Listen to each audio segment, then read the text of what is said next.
Hello, everyone, and welcome to this premiere edition of the Daily Stand-Up. My name is Lee Henson, President and CEO of AgileDad, and I want to welcome you to this first edition of our podcast. We're so excited to share information with you regarding Agile and tap in a little humor to make the word stand-up much more meaningful. Let's get started. Many people have asked me how AgileDad got its name. I feel what we do as a company and the impact we leave on the world far outweigh the story of the origin of the name. Most people assume that since I'm the father of 4 amazing children, and since I do apply many Agile principles at home, that this must be the connection for where the name comes from. Many associate the name directly with me as an individual instead of the name of our company. To set the record straight, we are AgileDad, and this is our story. Back in 2007, I was working for an organization trying to help businesses better understand and practice greater agility.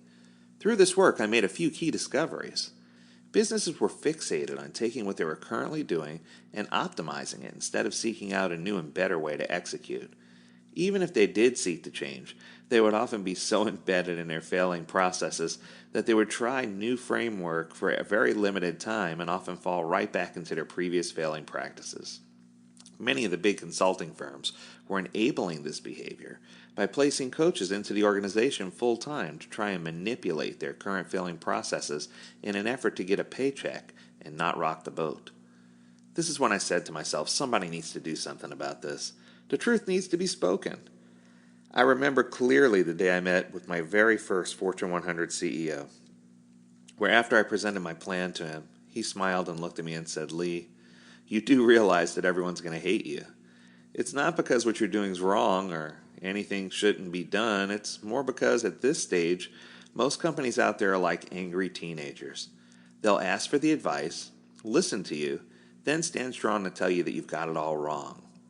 They are not ready to receive the sage advice that you've given them and will often try to do the exact opposite just to prove a point. I expect you to come in and plant a seed. Let us water and nurture it for a time. In a bit, we'll call, roughly 6 months from now, and let you know that you were right all along, and we're now ready to accept your help and coaching." The pattern that I've described has manifested itself at least 100 times, and has often repeated itself over and over for greater emphasis. It became a self-fulfilling prophecy. I would enter an organization, present my observations, get beat up pretty badly, get thrown out for a time, get invited back to boil the now even more polluted ocean months or even in a few cases years later. My goal for AgileDad was to create a company where we keep the client list small at any given time, provide world-class leadership and team-based training, and coaching for companies of any size.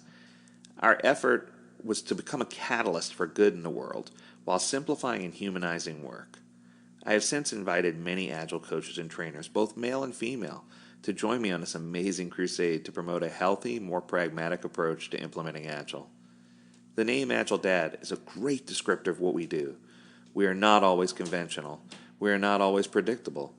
We do not always try to give a one-size-fits-all red pill, blue pill solution. We are the opposite of dogmatic. We truly love the organizations that have trusted us with their most precious asset, their people. We do not come in looking for friendships or approvals. We come in to help your company do what makes sense and what is right without cognitive bias or prejudice. We have built an amazing, diverse team of individuals who each are contributors to the fabric of our story.